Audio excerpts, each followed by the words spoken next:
बिस्मिल्लाहिर्रहमानिर्रहीम, अस्सलाम वालेकुम। पाकिस्तान मॉर्निंग में आपको खुश आमदेद कहेंगे। मैं हूँ आपकी मेज़बान ईशा अल्तना और मैं हूँ मोहम्मद जुनेद अलीम। गुड मॉर्निंग, सुबह खैर। उम्मीद करते हैं और दुआ करते हैं कि आपकी सुबह खैरियत से गुजर रही हो। नाज़रीन, आज 5 अगस्त है, बहुत ही अहमियत का हामिल दिन हमारे लिए, क्योंकि भारत की जानिब से 2019 में 5 अगस्त को ही मकबूजा जम्मू कश्मीर की खुसूसी जो आइनी हैसियत थी उसको यकतरफा तौर पर उस पर वारदात की गई थी, उसे तब्दील करने के इक़दाम को आज 7 साल मुकम्मल हो चुके हैं। बिल्कुल, और इस मौके पर सरहद के दोनों तरफ और दुनिया के मुख्तलिफ ममालिक में मुक़ीम कश्मीरी यौम इस्तेहसाल मना रहे हैं ताकि इस फैसले के ख़िलाफ़ अपने मौक़िफ़ का इजहार किया जा सके और मसला कश्मीर की जानिब आलमी तवज्जो मबज़ूल कराई जा सके।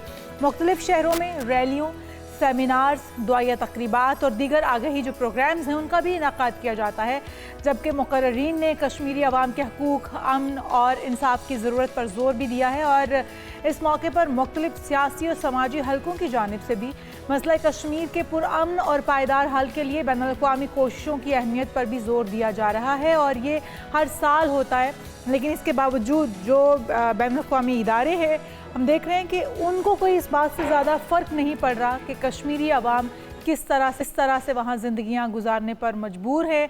वहाँ पर हम देखते हैं कि टोटली ब्लैकआउट रहता है। बिल्कुल, और ये वही मॉडल है जो कि गज़ा के मुसलमानों के बहन भाइयों के साथ रवा रखा जा रहा है इसराइल की तरफ से। वही मॉडल नज़रियाती कज़न भी है नरेंद्र मोदी, भारत और इसराइल, और वही पॉलिसी कश्मीरियों के साथ भी रवा रखी जा रही है। उनके ऊपर ज़िंदगी तंग है, ना वो ईद, ना वो शबरात कोई त्यौहार मना सकते हैं, ना वो जुम्मे की नमाज अदा कर सकते हैं, ना वो मैच जीतने पर पाकिस्तान जिंदाबाद का नारा लगा सकते हैं, क्योंकि उनके दिल भी पाकिस्तानियों के साथ ही धड़कते हैं। तो उनकी ये जो जद्दोजहद है, इस हवाले से कितनी उसमें पेशरफ्त हुई है, कश्मीरी किस किस अंदाज में इस जो तहरीक है उसको जगाए हुए हैं, उसके हुए इस पर आज के प्रोग्राम में बात करेंगे। और आज की टॉप 5 स्टोरीज़ में भी सबसे पहला हमारा मौजू यही होगा कि दुनिया भर में आज यौम इस्तेहसाल कश्मीर मनाया जा रहा है। भारत की जानिब से मकबूजा कश्मीर की कानूनी हैसियत को यकतरफा तौर पर तब्दील करने के गैर कानूनी अमल को आज 7 बरस मुकम्मल हो गए। इस पर भी होगी बात, और उसके बाद बात होगी वफाकी हुकूमत ने बिजली के बढ़ते बहरान और शाम के औकात में बढ़ती तलब के पेश नज़र नई पॉलिसी पर गौर शुरू कर दिया है। वो नई पॉलिसी क्या है, इस पर भी तबसरा करेंगे। बिल्कुल, और फिर बात होगी शाहराह बाबू सर पर ऊंचे दर्जे का सैलाब है। 0 पॉइंट पर ट्रैफिक के लिए इसे मुकम्मल तौर पर बंद कर दिया गया है। फ्लैश फ्लडिंग का खदशा पहले से मौजूद है, बारिशें हो रही हैं और मॉनसून का जो मौसम है वो पूरी आबोताब के साथ पाकिस्तान को अपनी लपेट में ली हुआ है। इस पर भी बात होगी, और ख़ासतौर पे जो एडवाइजरीज जारी की जा रही हैं महकमे मौसमियात की तरफ से, उसमें क्या इंडिकेशन है उसका भी तस्करा होगा। उसके बाद बात होगी फासलाती निज़ाम तालीम दुनिया भर में मकबूलियत इख्तियार कर रहा है। क्या फासलाती निज़ाम तालीम मुस्तकबिल की ज़रूरत है या फिर वक्ती मजबूरी? और हमने देखा कि कोविड के दौरान भी हमें फासलाती निज़ाम तालीम को इख्तियार करने की ज़रूरत पेश आई। इस पर भी हम आगे चल के तफसील से बात करेंगे। बिल्कुल, और आखिर में बात होगी जंग के ख्वाह नहीं, सरहदों का तहफ़्फ़ुज़ करेंगे। ट्रंप की नई मुश्किल ये है कि ईरान के साथ जंग में अमेरिका के पास जंगी हथियार ख़त्म होने लगे हैं। सेंटकॉम समेत अब दुनिया भर के मुबस्सरीन भी इस पर बार बार गौर कर रहे हैं, इसका तज़किरा किया जा रहा है। ये कितना तबाहकुन हो सकता है सुपर पावर के लिए, इस पर भी माहिरीन की राय शामिल करेंगे। आने वाले कुछ दिनों में, कुछ हफ्तों में, कुछ महीनों में क्या होने वाला है, इस पर भी बात होगी। लेकिन हमारा जो पहला मौजू है वो बहुत ही अहम है, हमारे दिलों के बहुत करीब है। 5 अगस्त पाकिस्तान और दुनिया भर में कश्मीरियों के साथ साथ जो तमाम पाकिस्तानी हैं वो भी इज़हार यकजहती करते हैं अपने कश्मीरी बहन भाइयों के साथ, क्योंकि इसे यौम इस्तेहसाल कश्मीर के तौर पर मनाया जाता है। और ये दिन 2019 में भारत की जानिब से मकबूजा जम्मू कश्मीर की खुसूसी आइनी हैसियत को ख़त्म करने के फ़ैसले की याद दिलाता है। बिल्कुल जी, 5 अगस्त को 2019 में भारतीय हुकूमत ने कश्मीरियों के हकूक़ पर एक और शब खून मारा। आइन के आर्टिकल 370 और 35A को ख़त्म करके जम्मू कश्मीर की खसूसी हैसियत मनसूख कर दी और फैसले के तहत रियासत को वफाकी आकायों जम्मू कश्मीर और लद्दाख पर में तकसीम कर दिया गया। सख्त पाबंदियों का नफाज किया गया और आर्टिकल 370 के तहत मकबूजा कश्मीर को अपना आइन, अलग झंडा और दाखिली मामलात में भी खसूसी इख्तियारात हासिल थे, जबकि आर्टिकल 35A में वो मकामी आबादी को खसूसी हकूक़ फराहम करता था। तो क्या कुछ हुआ उसके बाद, ये इस सब पर बात करेंगे। लेकिन हमारे मेहमान भी हमारे साथ मौजूद होंगे, लेकिन उससे पहले आपको एक पैकेज तैयार किया गया है, वो दिखाते हैं। 5 अगस्त 2019 मकबूजा कश्मीर की तारीख में एक और स्याह दिन की हैसियत से याद रखा जाएगा। हिंदुत्व एजेंडे की पैरोकार मोदी सरकार ने RSS के नजरिए पर अमल करते हुए मकबूजा जम्मू कश्मीर को हासिल खुसूसी हैसियत का खात्मा करने के लिए आर्टिकल 370 को अपनी इंतहा पसंदी की नजर कर डाला। भारतीय एकतरफा इक़दामात को पाकिस्तान और कश्मीरियों समेत दुनिया भर ने मुस्तरद किया तो मोदी सरकार ने अवामी रद्दअमल से बचने के लिए मकबूजा कश्मीर में फ़ोन, इंटरनेट समेत तमाम मवासलाती निज़ाम मुनक़ता कर दिए। हज़ारों फौजियों को तैनात करके मकबूजा कश्मीर को दुनिया की सबसे बड़ी जेल में तब्दील कर दिया। मगर मोदी का पागलपन यहीं तक नहीं रुका, बल्कि साबिक़ा वज़ीर आला समेत मुतअद्दिद कश्मीरी सियासी रहनुमाओं को नज़रबंद और कैद भी कर दिया गया।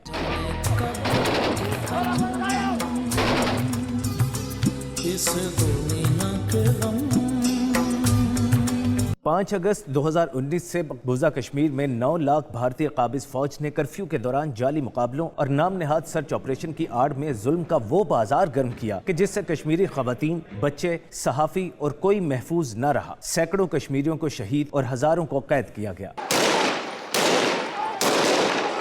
बीजेपी सरकार की जुल्म पर मबनी पॉलिसीज को खुद भारत में भी शदीद तनकीद और मुखालिफत का सामना रहा। OIC और अक़वाम मुत्तहिदा में इस मौजू पर मुबाहिसे हुए। यूरोपीय पार्लियामेंट समेत आलमी सतह पर भारत को मकबूजा कश्मीर में मजालिम रोकने का मुतालबा किया गया। इस दिन पाकिस्तान और कश्मीरी क़यादत की तरफ से आलमी बरादरी से मुतालबा किया जाता। हमारे साथ हमारे मेहमान मौजूद हैं, डॉक्टर सैयद मुजाहिद गिलानी, हुर्रियत रहनुमा। वेलकम टू शो कहेंगे आपको। और डॉक्टर साहब, जिस तरह से हम देख रहे हैं अभी तक 2019 से लेकर वहाँ के कश्मीरियों का, कश्मीरी अवाम का जज्बा कम नहीं हुआ, ना ही उनके जज्बे को ये मिटा पाए हैं भारत। और बहुत कोशिश करने के बावजूद भी, वहाँ पर ब्लैकआउट करने के बावजूद, वो मुजालिम जो सहे हैं कश्मीरियों ने, उसके बावजूद भी उनके जज्बे बुलंद है। अभी तक हम इंटरनेशनल फोरम्स पर जहाँ जहाँ पर भी इस मसले को उजागर करने की कोशिश कर रहे हैं, पाकिस्तान और कश्मीर मिलकर, इन तमाम इंटरनेशनल प्लेटफॉर्म को अभी तक नज़र क्यों नहीं आ रहा कि कश्मीर के अंदर की सूरत हाल क्या है? कश्मीर के अंदर ब्लैकआउट है, कश्मीर के अंदर जो इजाफी फ़ौजें तैनात की गई हैं, वहाँ पर जिस तरह से शहादतें हो रही हैं, आखिर कब तक इसके ऊपर आलमी तमाम अदालतें इसी तरह से खामोशी इख्तियार किए रहेंगी? बिस्मिल्लाहिर्रहमानिर्रहीम। बहुत शुक्रिया। आज 5 अगस्त 7 बरस गुजर चुके हैं उस यूनिलैटरल यकतरफा इक़दाम को जो कि भारत ने आर्टिकल 35 और 370 को ख़त्म करके लिया था। आपकी जो बात है, मैं उसको थोड़ा सा बैक डेट में लेकर चलूँगा। 2016 8 जुलाई की बात है, जब बुरहान मुज़फ़्फ़र वानी की शहादत होती है और उसके बाद से हम देखते हैं कि एक तसलसल सा चला जा रहा था, जहाँ उस वक्त भी ब्लैकआउट किया गया। उसके बाद से पैलेट गन्स का इस्तेमाल किया गया। वहाँ पूरे मकबूजा जम्मू कश्मीर के अंदर न सिर्फ स्ट्राइक्स का, वहाँ पे कश्मीरियों की तरफ से रेजिस्टेंस का एक सिलसिला जारी रहा। वही 2019 में भारत ने एक और कदम जो है वो उठा लिया और एक लिहाज से नज़र आता है कि 2016 से लेके आज 2026 तक एक मुसलसल तसलसल चला जा रहा है, जहाँ एक तरफ आर्टिकल 35 370 को ख़त्म किया गया, एक लिहाज से लीगल टेररिज्म जो है उसके तहत डीलिमिटेशन एक्ट और डीलिमिटेशन बिल के ज़रिए से कश्मीर और जम्मू की जो असेंबली की सीट्स हैं उनके दरमियान एक तवाज़ुन जो मौजूद था उसको ख़त्म किया गया। उसके बाद वक्फ बोर्ड के ज़रिए से वहाँ मकबूजा जम्मू कश्मीर ही नहीं बल्कि पूरे हिंदुस्तान की जो मसाजिद थी, जो मजहबी इलाके थे, जो मजहबी इमारात थी मुसलमानों की, उनको बिल्कुल ही मुसलमानों के कंट्रोल से ले लिया गया। और अब जब हम देखते हैं तो हमें नज़र आता है कि इस वक्त भारत जो है वो मुसलसल अपना शिकंजा कसता चला जा रहा है और दुनिया को जो एक प्लेट में रख के दिखाया जा रहा है वो एक नॉर्मलसी है। यानी कि मकबूजा जम्मू कश्मीर सब नॉर्मल है, वहाँ लोग बहुत खुश हैं, वहाँ तरक्की होती चली जा रही है, वहाँ फॉरेन डायरेक्टेड इन्वेस्टमेंट, जिस तरह G20 का एक समिट वहाँ करवाने की कोशिश की गई थी, उसके तहत कहा जा रहा था कि भाई यहाँ पे अब मॉल ऑफ श्रीनगर बनेगा, डल लेक जो है वो अब स्विट्जरलैंड की कोई एक झील लगेगी।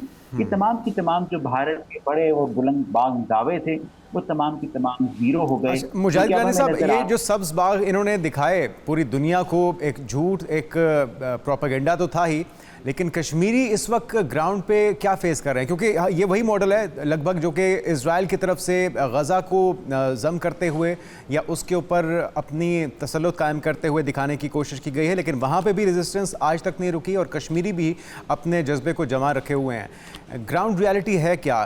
किस किस किस्म की अजियतें, मसाइल, परेशानियों का सामना करना पड़ रहा है कश्मीरियों को? क्योंकि गैर कश्मीरियों को भी तो मुसलसल ला के आबाद किया जा रहा है कि अगर रेफरेंडम कराने की ज़रूरत भी पड़े तो वहाँ पे अक्सरियत जो है वो गैर कश्मीरियों की या हिंदुओं की पाई जाए। बिल्कुल, आपकी ये बात दुरुस्त है। और अगर इसी बात को हम मज़ीद तफसील में लेके चलें तो हमें नज़र आता है कि भारत ने लगभग 30 से 35 लाख के करीब डोमिसाइल ऑन पेपर गैर कश्मीरियों को इशू भी कर दिए थे। वहाँ मकबूजा जम्मू और कश्मीर की जो ग्राउंड सूरत हाल है वो सिर्फ इस एक बात से, सिर्फ एक स्टेटमेंट से कि लगभग 30 से 35 लाख डोमिसाइल्स यानी कि गैर कश्मीरियों को वो हकूक दे दिए गए हैं जिसके ऊपर सिर्फ और सिर्फ एक कश्मीरी क्लेम कर सकता था।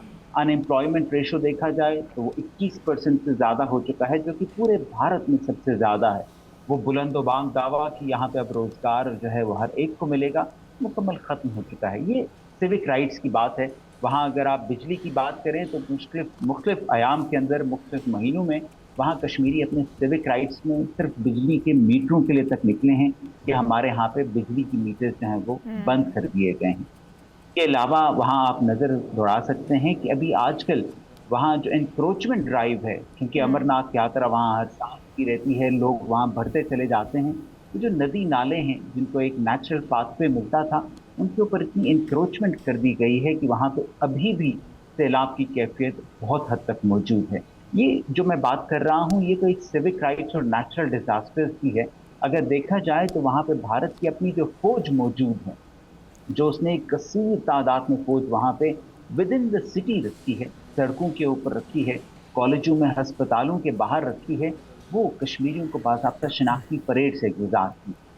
वो कश्मीरियों को शनाख्ती परेड से गुजारने का मकसद फ़कत इतना है कि अगर कोई कश्मीरी तहरीक आज़ादी कश्मीर से किसी तरह दूर से भी ताल्लुक़ रखता है, उसका कोई बहुत दूर का रिश्तेदार भी तहरीक आज़ादी में शामिल रहा था, शहीद हुआ था या गाजी बन के अभी भी वहाँ पे मौजूद है, उसको भी घर लिया जाता है।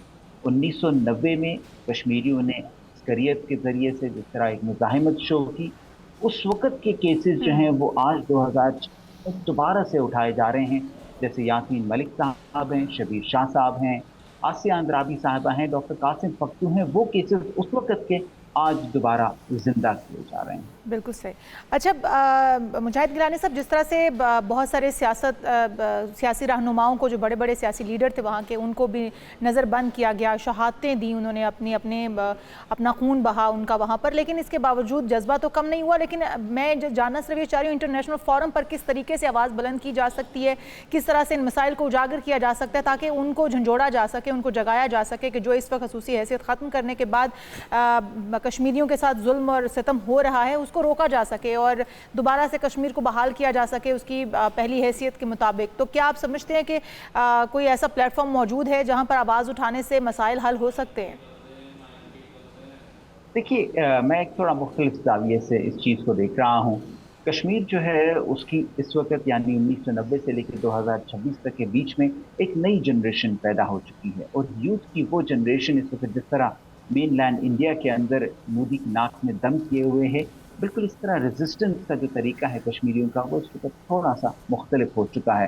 जहाँ एक तरफ पहले हम जनाजों के ज़रिए से वहाँ पे हज़ारों करोड़ों लोग निकल आते थे, वो एक रेफरेंडम की कैफियत बन जाती थी, बिल्कुल इस तरह अब आजकल जो यूथ है वो इंटरनेशनल जराइद के अंदर लिखते हुए, वो कश्मीरी मकबूजा जम्मू कश्मीर के जिन्हें किसी तरह से मौका मिल गया कि वो इस वक्त यूरोप में, तुर्की में या मुख्तलिफ ममालिक में मौजूद हैं, वो कश्मीर के बारे में लिख रहे हैं, डॉक्यूमेंट कर रहे हैं।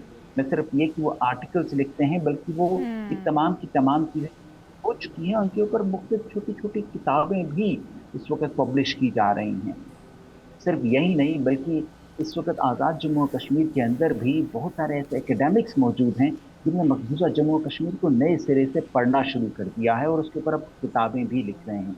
ये बात मैं इसलिए कह रहा हूँ क्योंकि कोई भी तहरीक, कोई भी कौम जो है उसको जो दवाम मिलता है वो किताब से मिलता है, वो तकरीर से मिलता है, वो ज़ुबान से मिलता है, वो कल्चर से मिलता है, वो सकाफत से मिलता है, जिसको मुसलसल हिंदुस्तान कोशिश किए जा रहा है कि किसी तरह ख़त्म करके रखे। जेनोसाइड, और जेनोसाइड सिर्फ इंसानों का नहीं है, जेनोसाइड पूरी सकाफत, पूरी कौम के कल्चर का हो रहा है।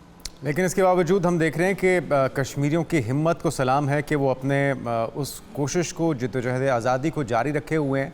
दीगर जो इकाइयाँ हैं, क्योंकि आरएसएस की आइडियोलॉजी और बीजेपी की आइडियोलॉजी एक है और उन्हीं ने ये वारदात की बुनियादी हैसियत को ख़त्म करते हुए तवक्को क्या है, उम्मीद क्या है कि अगर ये सेटअप चेंज होता है, क्योंकि एक आवाज़, एक मज़ाहमत हम पूरे भारत के अंदर देख रहे हैं। कश्मीरियों के साथ तो मजालिम 7 दहाइयों से हम देख ही रहे हैं, लेकिन अब सिख बरादरी हो, दलित हों या दूसरी स्टेट्स हों जो 7 सिस्टर्स हैं, वहाँ पर भी ये सोच पैदा हो चुकी है कि अब इस मजालिम से जान छुड़वानी है। अगर कोई और सेटअप आता है, कांग्रेस की गवर्नमेंट आती है, बीजेपी से जान छूटती है, तो आपको लगता है, कोई उम्मीद है कि इस बुनियादी हैसियत को बहाल किया जाएगा, कश्मीरियों की दादरसी हो सकेगी या कम से कम उनकी सुनवाई होगी?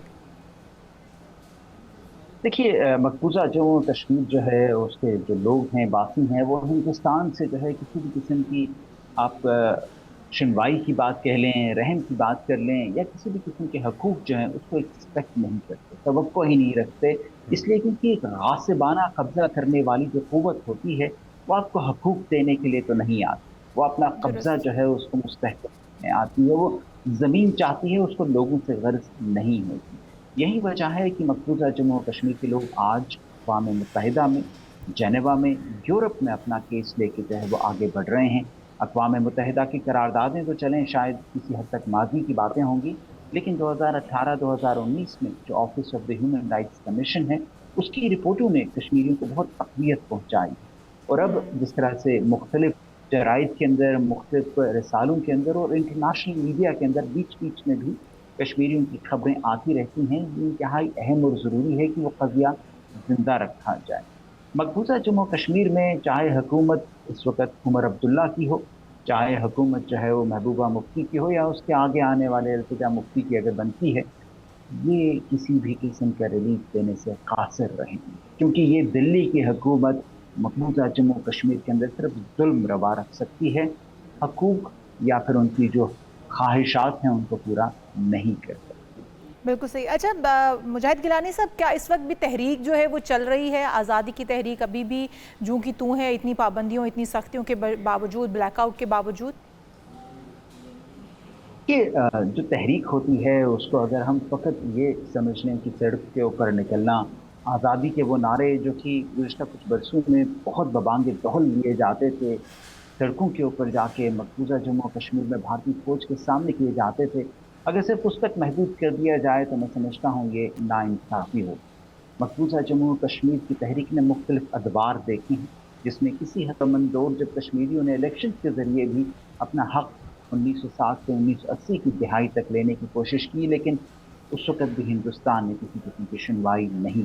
फिर 1990 से लेके आप 2010 तक देखते हैं तो आपको नज़र आता है कि एक अस्करी मुज़ाहिमत जो है वो जारी रही थी, जिसके अंदर वहाँ मैं बड़ा फेयरली ये लफ्ज़ हमेशा इस्तेमाल करता हूँ कि कश्मीरियों ने मुजाहिदीन की सूरत में अक़वाम मुत्तहिदा की करारदादों के साए में अपना हक़ लेने की कोशिश की। और उसके बाद भी आप देखते हैं 2016 में बुरहान मुज़फ़्फ़र वानी की जो शहादत हुई और जिस तरह उसका नाम अक़वाम मुत्तहिदा में गूंजा, वो भी कश्मीरियों की मुज़ाहमती तहरीक थी। आज एक कश्मीरी नौजवान जो है वो लिख कर इंटरनेट के ज़रिए से, अपने आर्टिकल्स और वेबसाइट्स के ज़रिए से, और न सिर्फ ये, एक आम कश्मीरी किसान अपने सेबों के फलों के ज़रिए से, जो सेब हैं उनके ऊपर भी जब वो मकबूजा जम्मू कश्मीर से हिंदुस्तान पहुँचते हैं तो उन पर आज़ादी के नारे अभी भी दर्ज हैं। और हम क्यों भूल जाएं, 2021 में शहादत हुई है सैयद अली गिलानी की, जिनका वो नारा कि हम पाकिस्तानी हैं, ये पाकिस्तान हमारा है, 2021 तक तो गूंजता ही रहा उनकी ज़ुबानी, और आज 2026 में एक आम कश्मीरी भी अभी भी यही नारा लगाता रहता है। बिल्कुल सही है। अच्छा, अभी रिसेंटली जो डेवलपमेंट हुई है मार्का हक के अंदर, जिस तरह से पाकिस्तान ने भारत को पिछाड़ा है, उनकी जारहियत का उन्हें मुंह तोड़ जवाब दिया है, और जो एक कुर्बत पैदा हुई है पाकिस्तान और अमेरिका के दरमियान भी, चाहे वो अमेरिका के और ईरान के दरमियान जंग में सालिसी का किरदार भी हो, तो पाकिस्तान की सलाहियतों का मोतरफ पूरी दुनिया है। अमेरिका ख़ास तौर पे जिस तरह से वो सराहते हैं वज़ीर-ए-आज़म की काबिशों को, फील्ड मार्शल की सलाहियतों को, तो आपको लगता है कि जो ऑफ़र की है डोनाल्ड ट्रंप ने कि वो मीडिएशन का रोल अदा करने के लिए तैयार हैं, मसला कश्मीर के हल के लिए किरदार अदा करने के लिए तैयार हैं, तो इससे कोई उम्मीद की किरण पैदा होती है कि अक़वाम मुत्तहिदा की करारदादों पर जो आज तक अमल नहीं हुआ, अब हो सकेगा ये मुमकिन? देखिए, इंतहाई अहम और ज़रूरी ये बात है कि जहाँ पाकिस्तान और हिंदुस्तान इस मसले के एक फरीक हैं, वहीं पे बुनियादी तौर पर कश्मीरी भी इस मामले के फरीक हैं और अक़वाम मुत्तहिदा की करारदादें भी कश्मीरियों को टारगेट करते हुए ये कहती हैं कि एक प्री इम्पार्शल और अनबायस्ड प्लेबिससिट जो है वो पूरी रियासत जम्मू और कश्मीर का हक है। और यही वजह है कि इस वक्त जहाँ एक तरफ जो जियो पोलिटिकल टाइड है, यानी जो अमरीका जो है उसकी मुवाफ़क़त पाकिस्तान के हक़ में है, दूसरी तरफ हम चाइना को भी देखते हैं जो सीपेक का पूरा रूट है, चाइना भी पाकिस्तान ही के पलड़े में अपना वज़न डाल रहा है। तो ये एक ऐसा इंतहाई अहम वक्त है जिस वक्त पाकिस्तान की डिप्लोमेसी जो है वो इतनी हाइट पे होनी चाहिए कि जो वाइटल इंटरेस्ट है पाकिस्तान का, यानी मकबूजा जम्मू और कश्मीर और पूरी रियासत जम्मू और कश्मीर, उसको दुनिया के जो मैं समझता हूँ उन्वानात हैं, जो टेबल पॉइंट ऑफ डिस्कशन है, उसमें सर फहरिस्त होना बहुत ज़रूरी है। अक़वाम मुत्तहिदा के ऊपर अमरीका जो कि एक वहाँ पे वीटो पावर रखने वाली कुव्वत है, चाइना के ज़रिए से आपको मुँह की दिखाना, भारत को ये बताना कि तुम ज़मीन पे तो बिल्कुल ही पाकिस्तान के बराबर पहुँच ही नहीं पाए, मार्का हक़ में ज़ाहिर हो गया। डिप्लोमेसी में भी भारत जो है वो बिल्कुल ज़ीरो।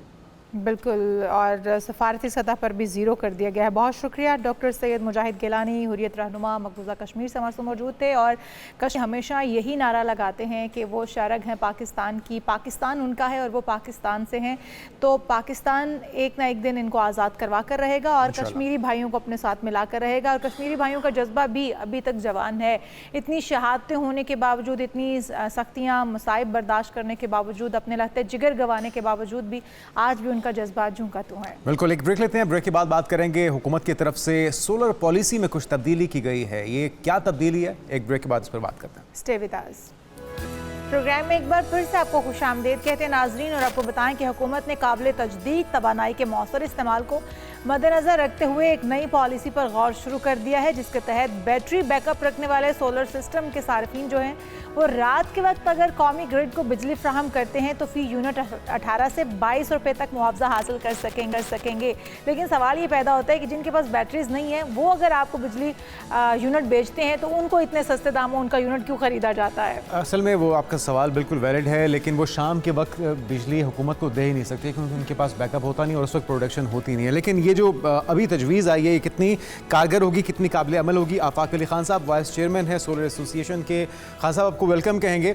मुद्दा ये है कि हुकूमत सार्फिन से जो ग्रीन एनर्जी प्रोड्यूस कर रहे हैं सस्ते दामों उसको ख़रीदती है और फिर महंगे दामों उन्हीं को बेचती है।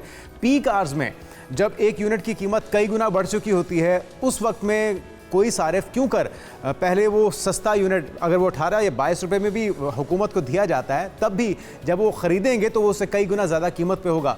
तो ऐसा फ़ैसला हुकूमत के हक़ में तो साजगार हो सकता है, फ़ायदेमंद हो सकता है, सारिफ के लिए तो अभी भी ये घाटे का सौदा है। इस पर किस तरह से अमल दरामद होगा फिर? जी देखें, जो पीक आवर्स हैं इट वेरीज़, लेकिन जो सजेशन दी गई है वो 5 से 10 PM के ऊपर सजेशन दी गई है कि इसमें जो यूनिट एक्सपोर्ट होंगे वो जो हैं उसको हम 18 या 22 रुपये में ख़रीदेंगे। पूरी दुनिया में टाइम ऑफ यूज़ के हिसाब से ना पैकेजेस बनते हैं, ठीक है, कि इन आवर्स में अगर एक्सपोर्ट करेंगे तो ये रेट होगा, इन आवर्स में करेंगे तो ये रेट होगा।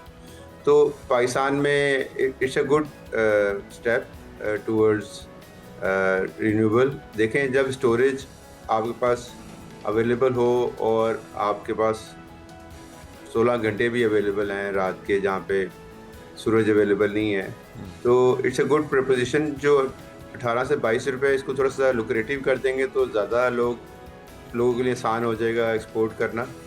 और उसका फ़ायदा ये देखें कि जो रात के टाइम जो हुकूमत बिजली पैदा करती है वो बहुत एक्सपेंसिव होती है, थ्रू थर्मल, तो वो चाह रहे हैं कि इसको मिटिगेट किया जाए with the help of people.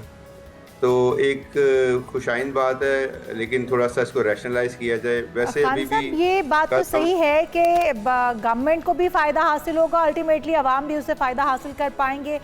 जो यूनिट जो है बड़े सस्ते दामों में डे टाइम में आप फ़रोख्त कर सकते हैं वो आपको 18 या 20 में आप फ़रोख्त कर पाएंगे। लेकिन इस तरह से तो तमाम सार्फिन जो कि दिन में अपने यूनिट सेल करते थे वो भी अपनी बैटरीज रखवाएंगे और उसके बाद वो भी इसी पर आ जाएंगे कि हम रात के औकात में जो आर्स जो महंगे आर्स हैं उन्हीं में, पीक आर्स में ही वो अपने यूनिट फरोख्त कर पाएँ। तो इस तरह से लिथियम बैटरीज भी महंगी हो जाएंगी क्योंकि लोगों का रुझान उस तरफ बढ़ जाएगा।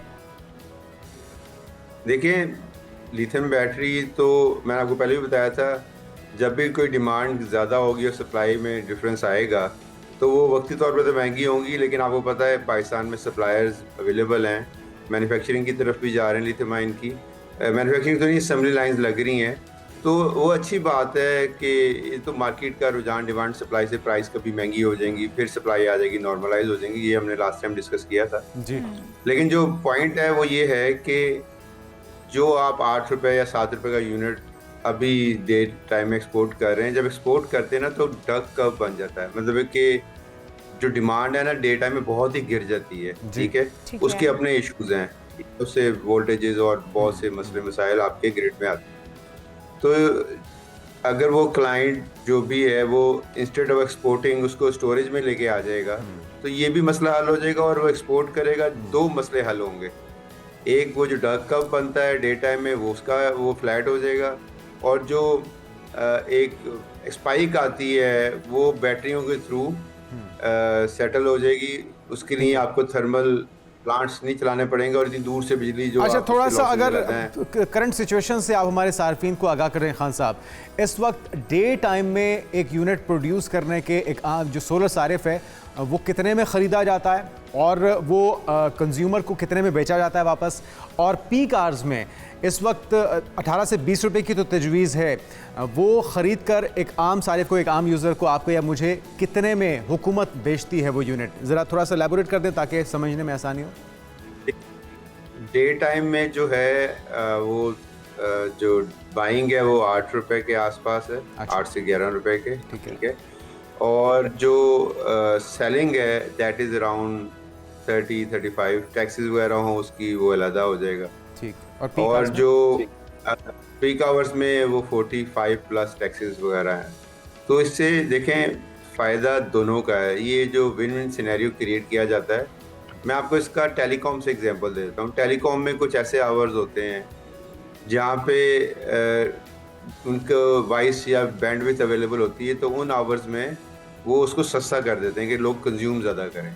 ठीक है, और जहाँ पे उनके पीक आवर्स होते हैं वहाँ पे महंगा कर देते हैं। ये जो मेथड है ये हर जगह पे एप्लीकेबल होता है to balance the demand and supply of energy, in this case energy है। ठीक है, तो ये एक अच्छा स्टेप है, इट्स अ रैशनल स्टेप। लेकिन कल हम इकट्ठे ही थे, लगारी साहब भी अवेलेबल थे, हम कॉन्फ्रेंस करा रहे हैं solar storage and flexibility Islamabad. आज उसका दूसरा दिन है, इंशाल्लाह आई बी देयर। कल वो आए हुए थे, उन्होंने ये जिक्र किया था कि वो ये कर रहे हैं, लेकिन IMF की वजह से उनको रेजिस्टेंस आ रही है इसके ऊपर ना, ये जो अच्छा IMF को ये काबिल कबूल नहीं है जो अभी तजावीज़ आ रही हैं, तो ये तजावीज़ आपको लगता है कि अगर IMF को भी काबिल कबूल नहीं होती उसके बावजूद भी मंजूर करवा ली जाएंगी और इम्प्लीमेंट हो सकती हैं? जो अपना मिनिस्टर साहब के रिमार्क से वो कह रहे थे we are working on it, without consent of IMF it won't be possible to implement it. तो वो उस पर वर्किंग कर रहे हैं, कोशिश कर रहे हैं, उनसे निगोशिएट कर रहे हैं, डिस्कस कर रहे हैं। ऑब्वियसली आपको कन्विंस करना पड़ता है रैशनली ना कि इसका प्लस माइनसेस उसमें क्या होंगे और क्या उसका इम्पैक्ट आएगा फाइनेंशियल्स। मेनली तो IMF के लिए फाइनेंशियली है। तो ठीक है, ये एक चीज़ तो खुशाइंद है खान साहब के स्टेक होल्डर्स को कम से कम लूप में लिया जा रहा है। अगर आपके साथ वो मीटिंग कर रहे हैं तो लगता है कि अब वो सोलर सार्फिन को संजीदा लेना शुरू हो चुके हैं, क्योंकि अब से पहले तो हमें ये महसूस हो रहा था कि जिस तरह सज़ा दी जा रही है। तो आने वाले वक्त में हम तवक्को कर सकते हैं कि थोड़ा रिलीफ मिलेगा, सोलर सार्फिन को कुछ सब्सिडाइज भी किया जा सकता है, टैक्सेस में कुछ कमी हो, ताकि एक आम सारिफ जिसकी इतनी कैपेसिटी नहीं है अगर वो सोलर लगवाता है तो उसे सज़ा ना दी जाए बल्कि रिलीफ दिया जाए। देखें, सोलर तो अब एक चढ़ता सूरज है ना, तो अब इसको अल्हम्दुलिल्लाह सब ओन करते हैं और इंशाल्लाह सब इनको साथ लेके जा रहे हैं, क्योंकि डिस्ट्रीब्यूटेड एनर्जी सिस्टम जो है ना वो स्ट्रेटेजिकली किसी भी मुल्क के लिए बहुत ज़रूरी है।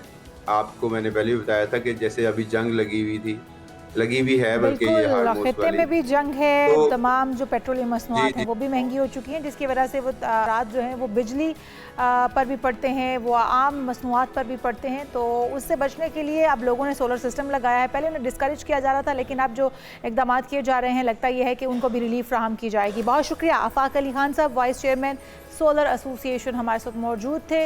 यहाँ पर एक ब्रेक शामिल कर ब्रेक के बाद हाजिर होंगे और दीगर इश्यूज आपके साथ शेयर करेंगे। हमारे साथ रहेगा। नाज़रीन, ब्रेक के बाद आपको कहेंगे एक बार फिर से खुशामदीद। फासलाती निज़ाम तालीम क्या है, क्योंकि आज ये निज़ाम दुनिया भर में तेज़ी से मकबूल हो रहा है, इसकी मकबूलियत बढ़ती जा रही है, जदीद दौर की एक अहम ज़रूरत भी है।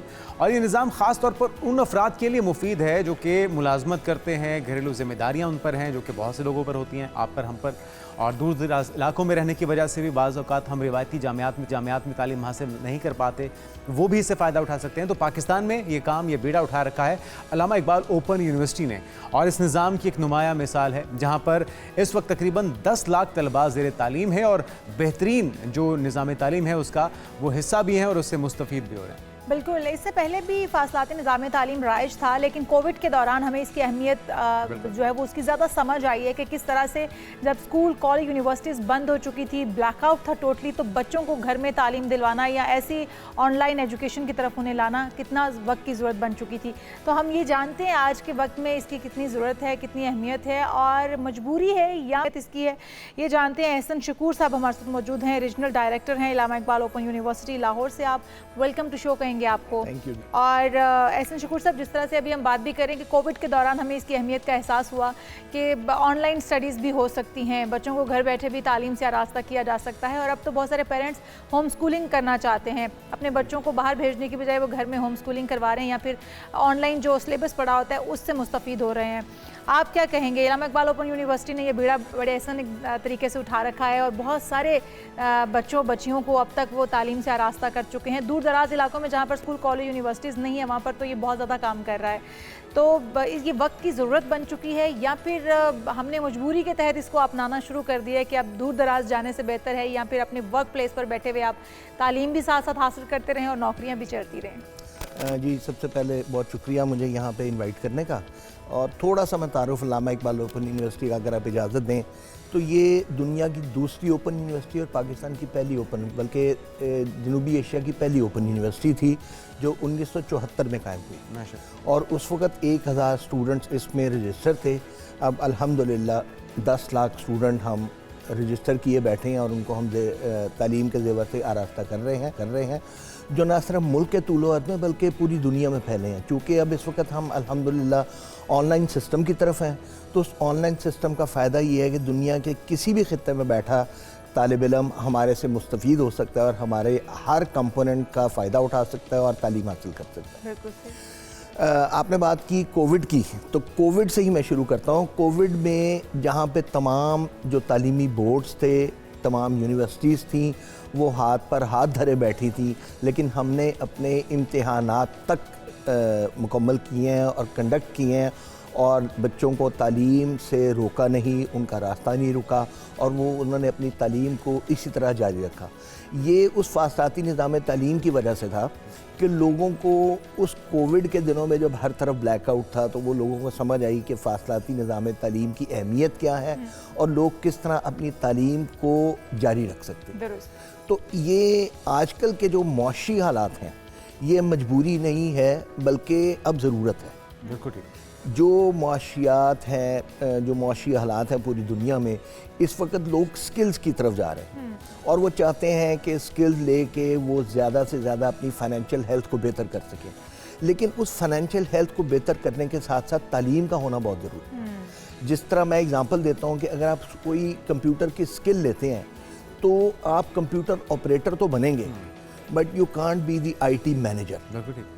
IT मैनेजर या IT की एडमिनिस्ट्रेटिव सीट की आने के लिए उसके पास एक डिग्री का होना ज़रूरी है जो वो स्किल के साथ साथ ले।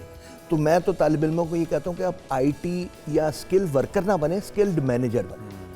तो उस स्किल मैनेजर बनने के लिए उस स्किल के साथ साथ तालीम का होना बहुत ज़रूरी है। ऐसा साहब, उस जिद्दत को आपने अपने निज़ाम तालीम में शामिल किया है, क्योंकि आजकल तो टेक्नोलॉजी, आर्टिफिशियल इंटेलिजेंस का दौर है और इसके बगैर भी सर्वाइवल नहीं है, तो उसको आपने अपने निज़ाम तालीम का हिस्सा बनाया है, या किस तरह से आप इसको शामिल करने का इरादा है? जी बिल्कुल शामिल, तो हमने उसको थोड़ा सा ज़्यादा एडवांस किया। अच्छा।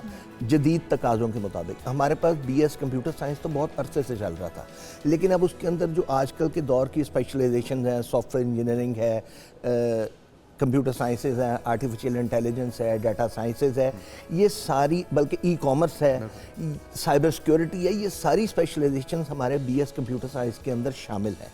और बाकायदा लोग इसमें अगर 4 साल प्रोग्राम में दाखिला लेते हैं तो इन स्पेशलाइजेशन के साथ वो डिग्री लेके फारिगुल तहसील हो सकते हैं।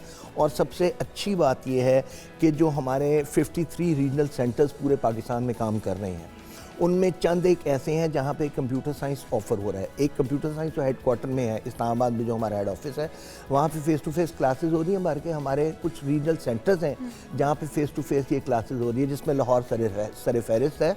हमारे पास इस वक्त 100 के करीब तालिब इल्म BS कंप्यूटर साइंसेज में वहाँ पे 5 सेमेस्टर्स के अंदर तालीम हासिल कर रहे हैं। उनको वही कंड्यूसिव एनवायरनमेंट दिया जा रहा है जो बाकी तमाम यूनिवर्सिटीज़ में दिया जा रहा है। और अगर आप फ़ीस का कंपेरिजन करें तो अल्लामा इकबाल ओपन यूनिवर्सिटी, चूँकि लोग ये समझते हैं कि शायद ये मिडिल क्लास या लोअर मिडिल क्लास के लिए है, ऐसा नहीं है। हमारे जो फ़ेस टू फेस प्रोग्राम हैं, जिसमें फ़िज़िक्स है, केमिस्ट्री है, बायोटेक्नोलॉजी है, माइक्रोबायोलॉजी है, इनकी सबकी क्लासेस हमारे हेडक्वार्टर में हो रही हैं फ़ेस टू फेस। इसका मतलब ये नहीं कि हम सिर्फ एक मैट्रिक, FA, BA की रिवायती तालीम दे रहे हैं, बल्कि हम जदीद तकाज़ों के मुताबिक भी उन मज़ामीन में भी तालीम के ज़ेवर से हरास्ता करें जो जदीद तकाज़ों की मुतकाज़। इंजीनियर्स भी बना रहे हैं आप, डॉक्टर्स भी बना रहे हैं, डिफरेंट शोबों में अब लेकर जा रहे हैं बच्चों को। ऐसा सब मैं थोड़ा सा जानना चाहूँगी कि वज़ाइफ भी दिए जाते हैं बच्चों को, स्कॉलरशिप भी दी जाती हैं बच्चों को, ताकि उनकी दादरसी भी हो, साथ साथ उनको हेल्प आउट भी किया जा सके। जी क्या इस तरह के प्रोग्राम्स भी मौजूद हैं? जी बिल्कुल ऐसे ही है। हमारे मुख्तलिफ स्कीम्स हैं। मतलब हमने अल्लामा इकबाल ओपन यूनिवर्सिटी, चूँकि इसका मोटो है एजुकेशन फॉर ऑल, तो इसमें एजुकेशन फॉर ऑल का मतलब है मुआशरे के वो तमाम जो सेगमेंट्स हैं जो किसी वजह से अपनी तालीम को जारी नहीं रख पाते। जैसे आपने अपने शुरू में कहा था कि वो लोग जो वर्किंग क्लास से ताल्लुक़ रखते हैं, वो लोग जो दूर दराज इलाकों से ताल्लुक़ रखते हैं, ख़ासतौर पर ख़वातीन जो घरेलू ज़िम्मेदारियाँ निभा रही हैं और उसके साथ अपनी तालीम को बढ़ाना चाहती हैं, तालीमी इस्तिताअत को बेहतर करना चाहती हैं, वो भी अपनी तालीमी इस्तिताअत को बेहतर कर सकती हैं। तो ऐसे बहुत सारी चीज़ें हैं जिसमें फ़ाइनेंशियल कंस्ट्रेंट्स आते हैं लोगों को कि जी इसके बावजूद कि हमारी फ़ीस कम है बाकी यूनिवर्सिटीज़ की निस्बत, उसके बावजूद हम ऐसे तालिब इल्मों को वो मौका नहीं देना चाहते कि वो तालीम से भागें। हम आउट ऑफ एजुकेशन नहीं करना चाहते लोग। बिल्कुल सही। आउट ऑफ स्कूल तो हैं, लेकिन हम आउट ऑफ एजुकेशन में नहीं लेके जाना चाहते। लोग अपनी तालीम को स्कूल से बाहर रह के भी ले सकते हैं। तो उसके लिए हमारे मुख्तलिफ फाइनेंशियल असिस्टेंस की स्कीम्स हैं, जिसमें हम matric, FA, associate degree arts को पहले सेमेस्टर के अलावा तमाम सेमेस्टर में फ़ीस हम माफ़ कर देते हैं, डिपेंडिंग अपॉन कि वो डिज़र्विंग है। उसके डॉक्यूमेंट्स असेस होते हैं, कमेटी डॉक्यूमेंट असेस करती है और उसके बाद उनको डिज़र्विंग डिक्लेयर कर देती है। ये तो एसोसिएट डिग्री है। उसके बाद फिर एडवांस स्टडीज़ जो हायर स्टडीज़ हैं, जिसमें BS प्रोग्राम्स हैं, B.Ed प्रोग्राम्स हैं, टीचर ट्रेनिंग है, उसमें भी यूनिवर्सिटी उनको फाइनेंशियल असिस्टेंस देती है 35% तक, क्योंकि वो एक ऑप्शनल एजुकेशन होती है। क्योंकि BA तक तो आपकी बुनियादी लिटरेसी लेवल को इंक्रीज़ करना होता है। उसके बाद फिर और ऑर्फन के लिए हमारे पास स्कीम्स हैं। जो बच्चे ऑर्फन हैं, जो बच्चे शोहदा के हैं, जिनको गवर्नमेंट ने शहीद डिक्लेयर किया, जो ऑर्फन हैं वो, फिर उसके बाद ट्रांसजेंडर्स के लिए हमारे पास बड़ी फैसिलिटी है कि वो मैट्रिक से लेकर PhD तक विदाउट पेइंग एनी पेनी वो हमारे से तालीम। यानी कि आपके अंदर ये विल होनी चाहिए, ये ख्वाहिश होनी चाहिए कि आप तालीम हासिल करना चाहते हैं। मौक़े बेशुमार हैं और उसके लिए सहूलियात भी बेशुमार हैं। अच्छा, जब प्रैक्टिकल लाइफ में बच्चा जाता है या ड्यूरिंग एजुकेशन भी, जब आप मुलाजमत हासिल करने के लिए जाते हैं, पाकिस्तान के अंदर भी, नेशनली भी और इंटरनेशनली भी, एक्सेप्टेबल कितनी है जो अल्लामा इकबाल ओपन यूनिवर्सिटी की डिग्रीज़ हैं? देखिए जी, उसके लिए मैं एक छोटा सा कंपैरिजन आपको बताऊं कि लोगों की तालीम दो तरह की होती है। एक वो तालीम होती है जो बतौर फ्रेश स्टूडेंट तालिब इल्म लेता है और उस एजुकेशन के बाद अपने कैरियर को बिल्ड करता है, यानी उस एजुकेशन के मुताबिक मैच करता हुआ अपनी जॉब अपग्रेडेशन के लिए हम जॉब तलाश करता है। फ्रेश स्टूडेंट एजुकेशन कंप्लीट की, उसके बाद जॉब की तलाश। ठीक है। एक वो स्टूडेंट है जो जॉब पे है, अब उसकी एजुकेशन उसके मुताबिक नहीं रखती। फिर वो हमारे पास आता है जी कि मैंने बैंकिंग की जॉब शुरू की है, अब मुझे फाइनेंस की या स्पेशलाइजेशन या एग्जैक्टली बैंक से रिलेटेड जॉब एजुकेशन चाहिए। फिर वो हमारे पास आता है। तो हमारी एक्सेप्टेबिलिटी शुरू में वर्किंग क्लास थी। अब इस वक्त चूँकि हम ऐसे तालिब इल्मों को भी कैटर कर रहे हैं जो फ्रेश हैं और ये मैं बताता चलूँ कि लोगों के ज़हन में शायद ये कॉन्सेप्ट है कि अल्लामा इकबाल ओपन यूनिवर्सिटी कोई शायद ऐसी यूनिवर्सिटी है जिसका मुकाबला नहीं, ऐसा नहीं है। ये बड़ा क्लियर कट बात है कि हमेशा इदारे की जो रिप्यूट है वो तालिब इल्म के सर पे होती है। दुरुस्त। जब भी तालिब इल्म जाता है मार्केट में तो वो रिप्यूट बनाएगा इदारे। ठीक बात। अपनी वर्थ जो बनाएगा उसकी वर्थ से इदारे की वर्थ बनेगी। अब मैं आपको बड़ी छोटी सी एग्जांपल दूं कि जब कोई तालिब इल्म मार्केट में जाता है तो सबसे पहले उससे पूछा जाता है, अगर अच्छी परफॉर्मेंस हो, कि आप कहाँ से पढ़े। फिर उससे पूछा जाता है आप किससे पढ़े। इसका मतलब सबसे पहला मकाम जो होता है वो इदारे का होता है, और इदारे की हमेशा अहमियत और जो इम्पोर्टेंस है वो तालिब इल्म के साथ। बिल्कुल सही कहा आपने। एहसन शकूर साहब, ट्रांसपेरेंसी कितनी है इसके अंदर? एडमिशन जब होता है, बच्चा तालीम हासिल कर रहा है, ऑनलाइन क्लासेस भी ले रहा है, फिज़िकली भी जाके ले रहा है, उसके बाद एग्ज़ाम का एक टाइम आता है, तो बताया जाता है कि एग्ज़ाम जो है वो ऑनलाइन होते हैं, या फिर वो घर में बैठे हुए भी आपको पेपर शीट भेज दी जाती है और आप उसके आंसर्स लिख के भेज दिए जाते हैं। अगर इस तरह से है तो बहुत सारे तालिब इल्म जो हमारे जैसे हो तो बूटी लगा के भेज देंगे, तो क्या उसके अंदर भी शफाफियत चेक की जाती है? पेपर्स कैसे होते हैं? नहीं, ऐसा नहीं होता जी, ये मिसकंसेप्शन है। इसमें जो घरों पे बैठ के वो करते हैं वो असाइनमेंट्स हैं, कॉन्टीन्यूस असेसमेंट जिसको कहते हैं। ठीक है। ये सिर्फ आप खुद कर सकते हैं, लेकिन एग्ज़ाम बिल्कुल इसी तरह जिस तरह बाकी यूनिवर्सिटीज़, बाकी तालीमी बोर्ड करते हैं कि रोल नंबर स्लिप्स भेजी जाती हैं, मुख्तलिफ एग्जामिनेशन सेंटर इस्टेब्लिश किए जाते हैं, वो वहाँ पे जाके फिज़िकल पेपर देते हैं। ऑनलाइन पेपर सिर्फ हमने उस वक्त दिए थे जब सारे हाथ पे हाथ धरे बैठे थे और ओपन यूनिवर्सिटी कोविड के दिनों में चल रही थी। ओके। उसके अलावा नॉर्मल रूटीन में, नॉर्मल हालात में हमारे एग्ज़ाम वैसे ही होते हैं जैसे बाकी इदारों के होते हैं। रोल नंबर स्लिप्स दी जाती हैं और वैसे भी सिर्फ ऑनलाइन वर्कशॉप्स होती हैं और पेपर वो फिज़िकल जाके देता है, और उसमें वैसे ही देता है एग्ज़ाम सेंटर में जैसे बाकी इदारों के। बिल्कुल सही। तो पास होने की रेशो सही है?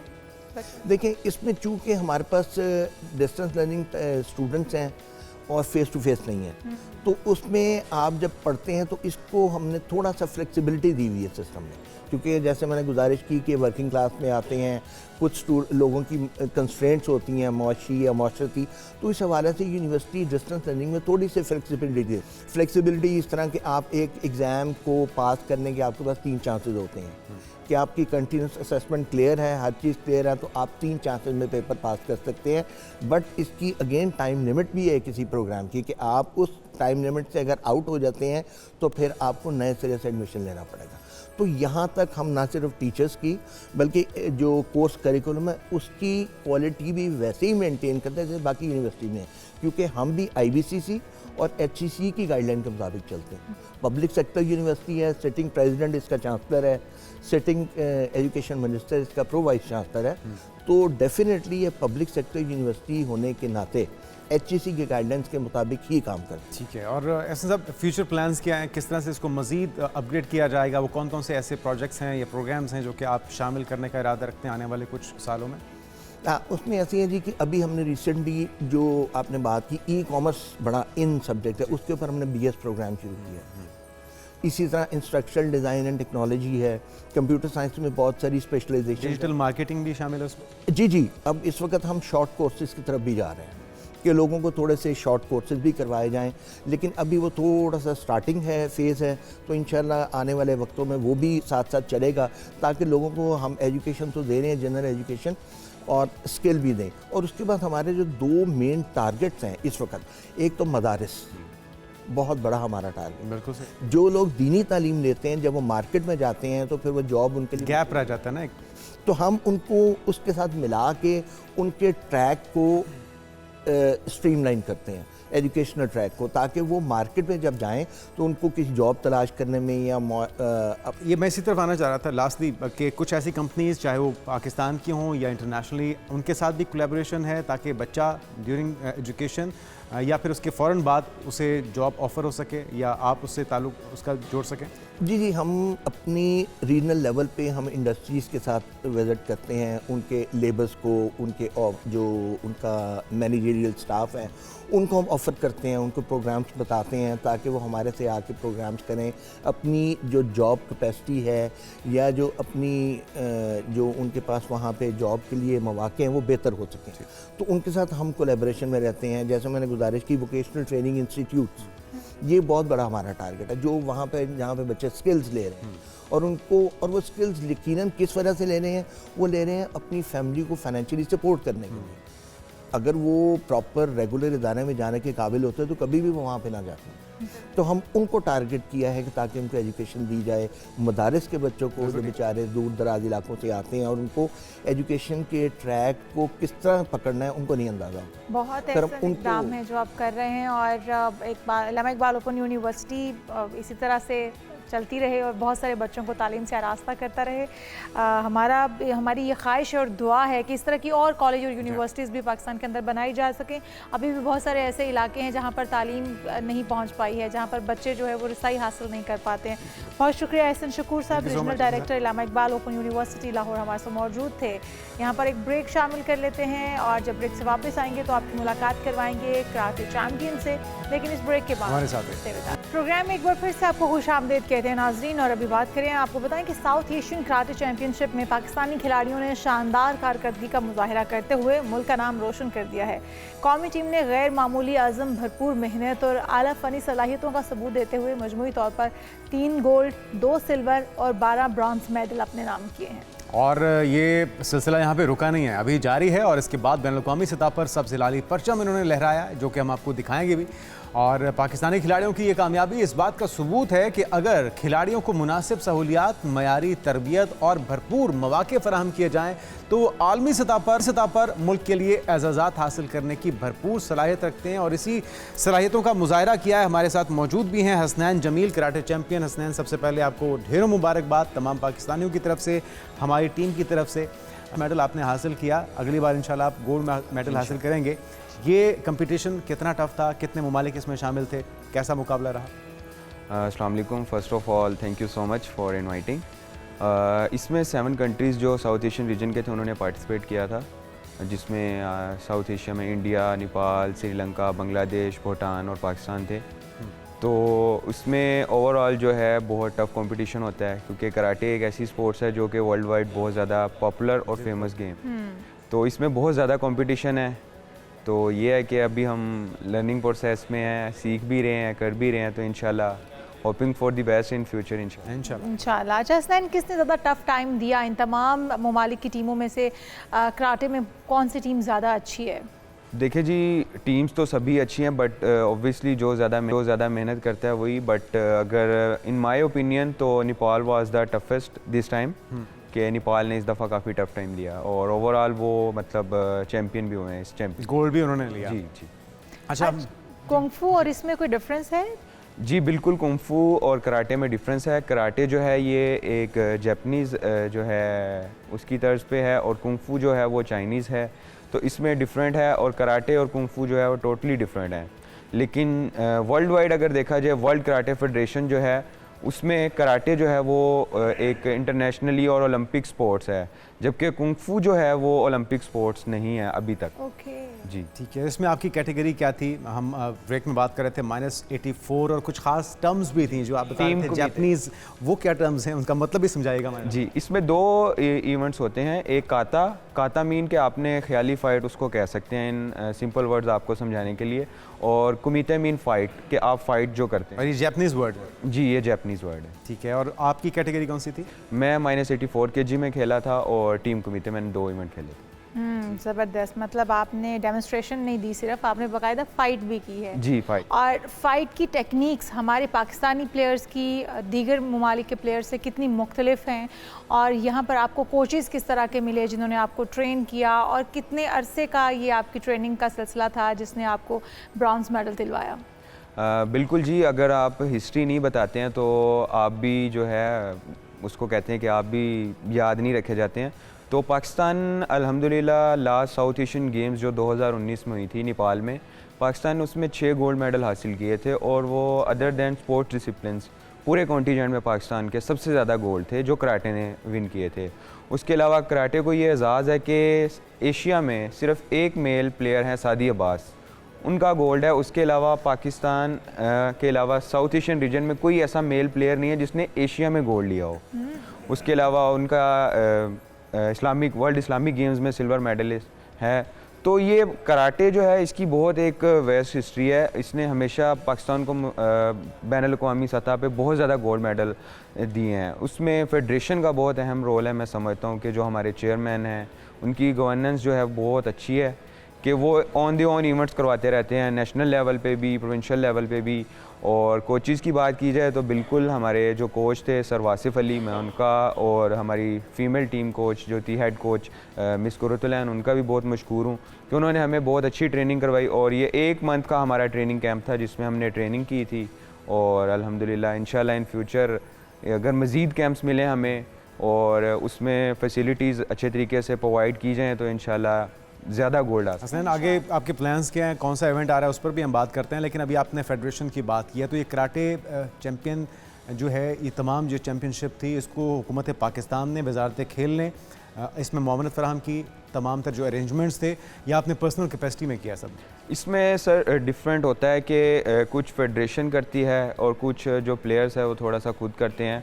उसमें गवर्नमेंट करती है, बट गवर्नमेंट एक लिमिटाइजेशन के थ्रू करती है। तो इसमें अगर मैं समझता हूँ कि इन माय ओपिनियन कि अगर कॉर्पोरेट सेक्टर्स थोड़ी सी रिस्पॉन्सिबिलिटी ले लें, जिस तरह डिफरेंट ब्रांड्स हैं, तो अगर वो रिस्पॉन्सिबिलिटी ले लें, वो अगर स्पॉन्सरशिप करें, तो मैं समझता हूँ कि हमें सिर्फ खेलने की टेंशन होगी, हमें ये नहीं होगी कि हमने जाना है, हमने वो एक्सपेंडिचर्स भी अपने देखने हैं। तो प्लेयर्स को जब मेंटली सेटिस्फेक्शन होगी ना कि उसने बस जाना है, ट्रेनिंग करनी है और खेलना है, तो आप रिजल्ट्स जो है डिफरेंट दिखेंगे। मैं किसी पे तनकीद नहीं करूँगा, बट हमारे यहाँ एक कल्चर है कि हम सिर्फ क्रिकेट को प्रमोट करते हैं, लेकिन क्रिकेट में रिजल्ट्स आप देख लें तो बिल्कुल ना होने के बराबर। बिल्कुल ऐसे ही है। वो भी हमारे हीरोज़ हैं, बट ये है कि आप सिर्फ बाइस नहीं हो, बाकी तमाम एथलीट्स को भी स्पोर्ट्स मौका को, दें। तमाम एथलीट्स को और भी मैं मौका मिलना आपके चाहिए। चैनल के थ्रू ये मैसेज देना चाहूँगा तमाम ब्रांड्स को, तमाम कॉर्पोरेट सेक्टर्स को, कि वो थोड़ा सा इन्वेस्ट करके देखें। अगर पॉजिटिव रिजल्ट्स नहीं आएंगे तो इंशाल्लाह जो वो सज़ा हमें देंगे हम वो कबूल करें। अच्छा हसनैन, हम देख रहे हैं कि हमारी फीमेल्स भी कराटे में बहुत गोल्ड मेडल्स, ब्राउन मेडल्स लेकर आती हैं। अभी कुछ बच्चियां हमारी गई हुई हैं जिनसे हमारी बात भी हुई और हमारे प्रोग्राम में भी आती रहती हैं। हमारी फीमेल्स भी कराटे में बहुत आगे हैं, हमारे मेल बॉयज़ भी हमारे बहुत आगे हैं। तो क्या समझते हैं इसमें पोटेंशियल पाकिस्तान के अंदर बहुत ज़्यादा है? कराटे को उतनी सपोर्ट तो मिलनी चाहिए, लेकिन हुकूमत को भी जब लगता है कि इसमें बहुत पोटेंशियल मौजूद है तो फिर उसको अपने दस्ते रास में ले लेते हैं या अपनी छत्र छाया में ले लेते हैं। आप क्या कहते हैं, कितना पोटेंशियल इसमें मौजूद है, कितना टैलेंट मौजूद है, क्या कुछ होना चाहिए? अगर गवर्नमेंट जो है स्पॉन्सरशिप से अलावा हो तो अपने मैसेज दे दिया, गवर्नमेंट के करने वाले काम कौन से हैं, वजारत स्पोर्ट के करने वाले काम जी बिल्कुल, अगर मैं बात करूँ तो ग्रास रूट लेवल में से अगर स्टार्ट किया जाए तो अभी अंडर 10 कैटेगरी में हमारा एक बच्चा गोल्ड हुआ, वहाँ पे हुज़ैफ़ा अरशद उसका नाम है। उसके अलावा अंडर 14 में हमारी बच्ची जो है वो लास्ट टाइम गोल्ड हुई थी, इस दफ़ा वो ब्रॉन्ज हुई है। तो मैं समझता हूँ कि जो थोड़ा सा डिफरेंस है ना वो है फ़ॉरेन कोचेस। अगर गवर्नमेंट हमें फ़ॉरेन कोचेस प्रोवाइड कर दें, हमें फिजियोस प्रोवाइड किए जाएँ, हमें प्रॉपर डाइट दी जाए गवर्नमेंट की तरफ से, यही बेसिक्स जो है आप गवर्नमेंट आपको सपोर्ट कर सकती है कि जो आपको पाकिस्तान में फैसिलिटीज़ प्रोवाइड की जा सकती हैं। हाँ, अगर आप गवर्नमेंट इतना मतलब नहीं अफोर्ड कर सकती कि हमें वो बाहर ट्रेनिंग कैंप्स के लिए भेजे, तो एक फ़ॉरेन कोच जो है वो अरेंज करके दिए जा सकता है। तो गवर्नमेंट के लिए ये मुश्किल नहीं है, पाकिस्तान स्पोर्ट्स बोर्ड से भी रिक्वेस्ट की जाए कि जी हमें फ़ॉरेन कोच दिया जाए। उसमें यह है कि आप देख लीजिएगा कि अगर फ़ॉरेन कोच आता है तो उसमें रिजल्ट्स टोटली डिफरेंट हों। और अभी हम विजुअल्स दिखा रहे हैं, आपको हार पहनाया जा रहा है, आपका इस्तकबाल हो रहा है, फैमिली, रिश्तेदार, दोस्तों का रिएक्शन क्या था और वो एक्सपेक्ट कर रहे थे कि आप मेडल लेकर आएंगे? जी बिल्कुल, मैं समझता हूँ कि वालिदैन की जो दुआएँ हैं वो तकदीर बदल देती हैं। तो मोस्टली मेरा इस बात पे बिलीव भी है, और उस्ताद जब उस्ताद के मतलब कह लें कि आप अपने उस्ताद की रिस्पेक्ट करते हों, उनकी ऑनर करते हों, तो मैं समझता हूँ कि दुनिया में भी आपको इज़्ज़त मिलती है और आखिरत में भी। तो इंशाल्लाह मेहनत की हुई थी, पुरअज़म थे कि इंशाल्लाह पाकिस्तान जाएंगे तो खाली हाथ नहीं जाएंगे, कुछ ना कुछ लेके जाएंगे। लेकिन ये काफ़ी नहीं है, इंशाल्लाह आगे अभी और भी बहुत। अगला इवेंट कौन सा है जिसकी तैयारी आप कर रहे हैं? इंशाल्लाह अभी आगे काफ़ी इवेंट्स आ रहे हैं, एशियन चैम्पियनशिप्स आ रही हैं, उसके अलावा पाकिस्तान में सैफ गेम्स हैं मार्च में, तो अभी इंशाल्लाह उसकी तैयारी कर रहे हैं इंशाल्लाह। ज़बरदस्त। ढेरों दुआएं गुड हमारी तरफ लक हसनैन जमील, और इसी तरह से चमकते रहिए, पाकिस्तान का नाम भी रोशन कीजिए। ब्राउन मेडल लाए, अगली बार गोल्ड मेडल लाइए। हमारी बहुत सारी दुआएं आपके साथ हैं। और यहाँ पर एक ब्रेक शामिल करते हैं, बल्कि ब्रेक से जाने से पहले आपको बताते हैं कि जनाब उम्रा मज़ीद महंगा कर दिया गया है। नई पॉलिसी मुतारिफ कराई गई है जिसके मुताबिक पाकिस्तानी उम्रा जो ज़ायरीन हैं अब लाजमी उन्हें फ़ूड वाउचर फ़ीस भी अदा करनी होगी। यानी कि सऊदी अरब ने यौमिया तकरीबन 20 सऊदी रियाल मालियत के लाजमी नस्क फूड वाउचर मुतारिफ कराए हैं, और ये रकम बराह रास्त मुजमुई जो उम्रा वीज़ा फ़ीस है उसमें शामिल की जाएगी। मतलब अब खाने पीने का हिसाब किताब भी पहले से रखा जाए। तो आपको ये साबित करना होगा कि आपके पास खाने पीने के पैसे हैं, क्योंकि बहुत से केसेस यहाँ पे हम देखते हैं कि यहाँ पर हम जाते हैं और वहाँ पे बहुत से मांगने वाले आपसे ये शो करते हैं कि जी वो बहुत किसी परेशानी में है, तो आपको ये सारी चीज़ें वहाँ पर शो करनी होंगी। इसमें मेरे ख्याल में कोई मुज़ायका भी नहीं है। नई पॉलिसी के बाद अब उम्रा पैकेजेस की मजमूई लागत में इजाफा मुतवक्के है, और पाकिस्तान समेत मुख्तलिफ ममालिक के ट्रैवल एजेंट्स अपने पैकेजेस और नरखों पर नजर सानी भी कर रहे हैं। जबकि दूसरी जानिब हम देख रहे हैं कि वजारत मज़हबी उमूर ने कहा है कि 2027 से 2030 तक हज रजिस्ट्रेशन कराने वालों की तादाद अब 3,81,000 से तजावुज़ कर गई है, और हज रजिस्ट्रेशन के बाद अगला मरला जल्द आने वाला है। जी हाँ, और इसीलिए हज 2027 के जो ख्वाहिशमंद हैं वो अफराद 16 नवंबर 2027 तक अपने कारामद पासपोर्ट तैयार रखें। और तर्जुमान ने हज के हवाले से सोशल मीडिया पर चलने वाले जो जाली इश्तिहारात हैं उनसे भी अवामुन्नास को होशियार रहने की हिदायत जारी है कि इस तरह जाली जो इश्तिहारात हैं उनको नज़रअंदाज किया जाए और ऐसे अनासर की जो रिपोर्ट है वो भी दर्ज करवाई जाए। हम यहाँ पर एक ब्रेक शामिल करते हैं। ब्रेक से जब वापस आएंगे तो दीगर अहम इशूज़ भी होंगे प्रोग्राम का हिस्सा।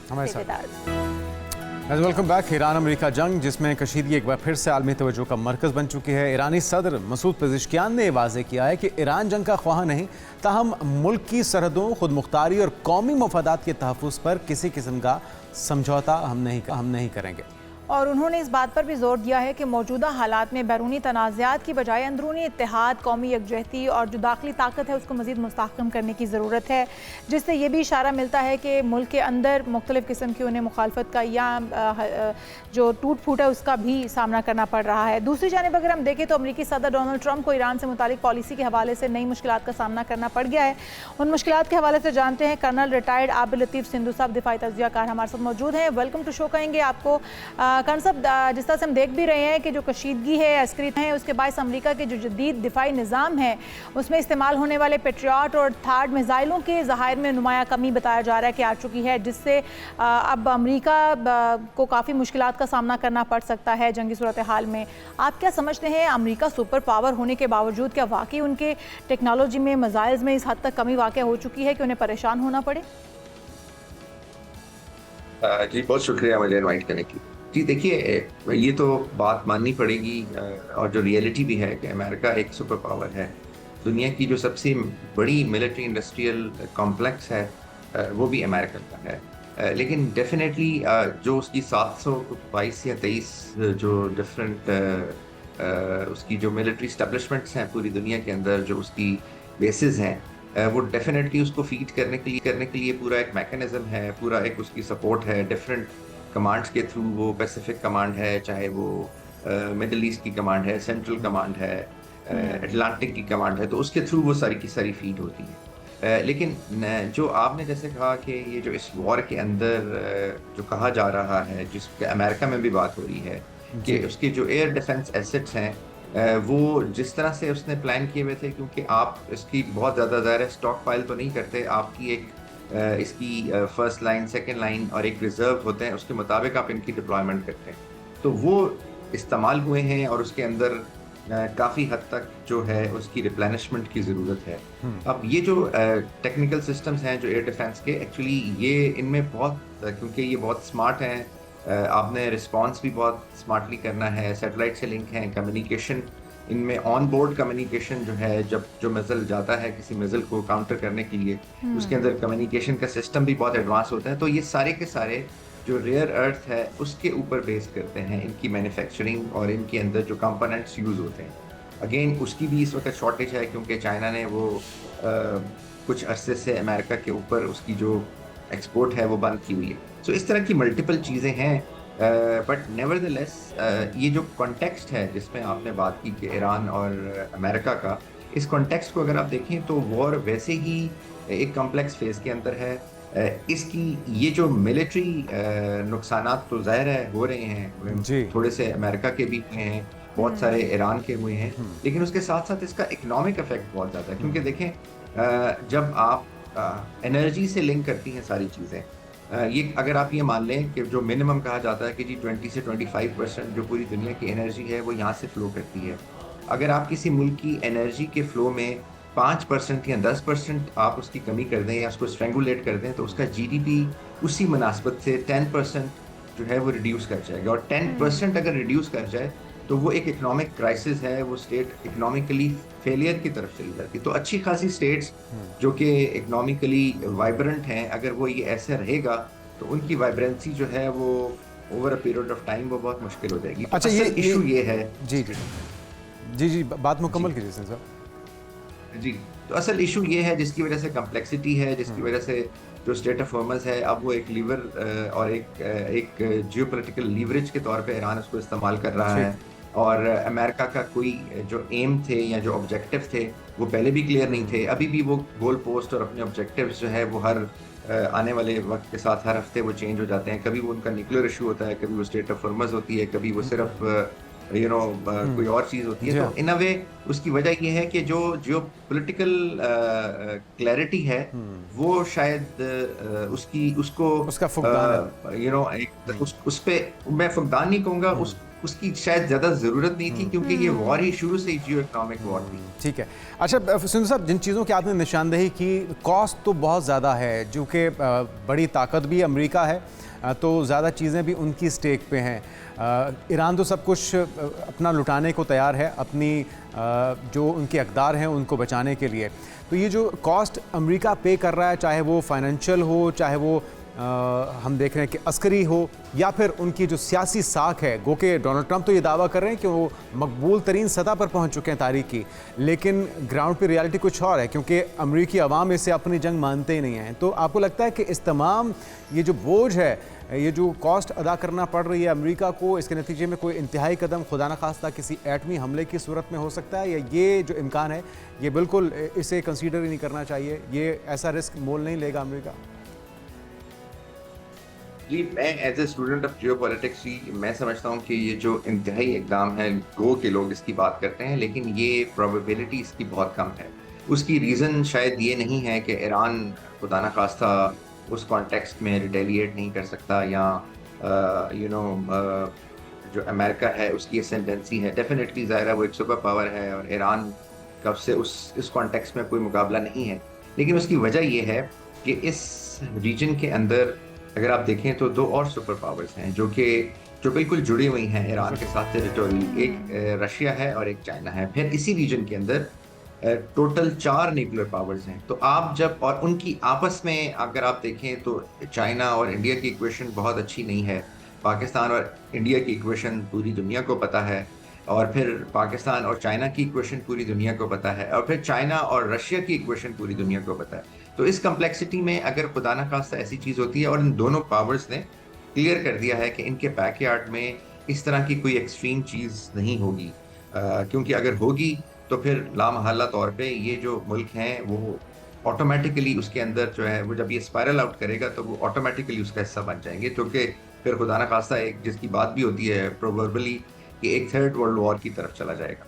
तो मैं तो समझता हूँ कि ये उस कॉन्टेक्स्ट में नहीं है। लेकिन इसीलिए एक्चुअली अमेरिका की जो आपने अभी बात की थी कि अमेरिका बहुत मुश्किल में है, उसकी मुश्किल ये है कि वो वेपन इस्तेमाल नहीं कर सकता और कन्वेंशनली वो ईरान के साथ लड़ नहीं सकता। उसकी वजह ये है कि जैसे आपने बिल्कुल ठीक कहा कि जो कम्प्लेक्सिटी है इस रीजन में, और कम्प्लेक्सिटी का इलाज जो है या उसका जो हल होता है वो सिंप्लिसिटी में होता है। तो ईरान वो सिंप्लिसिटी प्रोवाइड कर रहा है जिसमें उसके पास कुछ भी नहीं है, लेकिन उसके पास रेजिलियंस है, उसके पास वो वेक्टर हैं जो कि दूर तक जवाब दे देते हैं, जिसमें उसके मिसाइल्स हैं, उसके पास ड्रोन्स हैं जो कि अपनी कीमत से कोई हज़ारों गुना ज़्यादा नुकसान पहुंचाने की कैपेबिलिटी रखते हैं। अगर आप 500 भेजेंगे, उनमें से एक भी किसी शिप पे लग गया तो वो 500 की कीमत एक तरफ और शिप की कीमत एक तरफ है।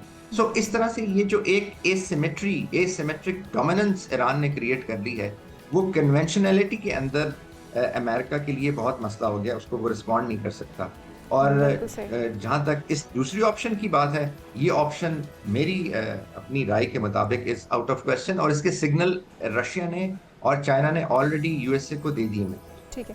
अच्छा सिद्धू साहब, ईरान की अगर बात कर ली जाए तो ईरान के पास कौन कौन सी ऑप्शन मौजूद हैं, और जिस तरह से अमेरिका का अभी जो लाएहमल चल रहा है वो ये है कि किसी तरीके से ईरान को मुआशी तौर पर कमज़ोर किया जाए ताकि वो रिटेलिएट करने की उसके पास गुंजाइश बाकी ना रहे। और उनका प्लान भी ये डोनाल्ड ट्रंप के बयान से भी वाज़ेह था कि वो ये चाहते हैं कि बैंकों से पैसे निकाल लिए जाएँ और वो बैंकरप्ट भी हो जाएँ, उनके पास कुछ ना रहे, मुआशी तौर पर इतने कमज़ोर हो जाएँ कि वो घुटनों पर आ सकें या फिर उनकी शराइत पर मुज़ाकरात की टेबल पर आ सकें। तो आपको लगता है कि ईरान के पास पहले भी पाबंदियों में थे लेकिन सरवाइव कर रहे थे बहुत अच्छे अंदाज में, और जिस तरह से जंग अभी तक उन्होंने लड़ी है, लगता यह है कि मज़ीद भी सरवाइव करने की कैपेसिटी मौजूद है। तो ऑप्शंस क्या क्या हो सकते हैं ईरान के पास, और क्या ईरान को जो इस वक्त हिकमत अमली डोनाल्ड ट्रंप की है उससे कोई कामयाबी मिलेगी अमेरिका को, या फिर ईरान ही के हक में जाएगी ये सारी चीज़ें? जी, आजकल मैं एक बड़ी इंटरेस्टिंग बुक पढ़ रहा हूँ जिसका नाम है चोक पॉइंट्स, और उसमें उसका कॉन्सेप्ट ये है कि चोक पॉइंट्स खाली फिजिकल नहीं होते, यानी स्टेट ऑफ हॉर्मज़ खाली चोक पॉइंट नहीं है, बल्कि पूरी दुनिया में जो डिफरेंट चोक पॉइंट्स हैं जो इनविजिबल हैं, उनमें डॉलर है, उसके अंदर जिसको अमेरिका यूज़ करता है, उसके अंदर एक वो फाइनेंशियल सिस्टम है, एक आर्किटेक्चर है पूरी दुनिया का जो उसने बनाया हुआ है, फिर नेटवर्क्स हैं और फिर इस तरह की चीज़ें हैं। और तो यही जो चोक पॉइंट है, आई थिंक मुझे लगता ये है कि ईरान ने ये दोनों चोक पॉइंट्स जो हैं वो आइडेंटिफाई कर लिए। एक उसने स्टेट ऑफ हॉर्मज़ का चोक पॉइंट आइडेंटिफाई कर लिया और उसको एज ए लीवरेज के तौर पे यूज़ कर रहा है, और दूसरा वहाँ पे स्टेट ऑफ हॉर्मज़ को सामने रखते हुए या एनर्जी को सामने रखते हुए जो डॉलर का चोक पॉइंट था वो भी उसने आइडेंटिफाई कर लिया, और उसके अंदर डेफिनेटली जो बाकी सुपर पावर इस रीजन की हैं वो भी उसके साथ शामिल है, क्योंकि उनके अंदर जो अब ऑयल की ट्रेड है वो डॉलर में नहीं हो रही, सो वो उस चोक पॉइंट से भी निकल तो ईरान ने अपने चौक पॉइंट अच्छा, पर भी काम करना शुरू कर दिया। उनको पता है कि कहाँ कहाँ पर उन्हें ज़ेर करने की कोशिश की जा सकती है और वो उन्हें अपनी ताकत के तौर पर इस्तेमाल कर रहे हैं। बहुत शुक्रिया कर्नल रिटायर्ड आबिद लतीफ़ सिंधू साहब, दिफाई तज़कियाकार हमारे साथ मौजूद थे।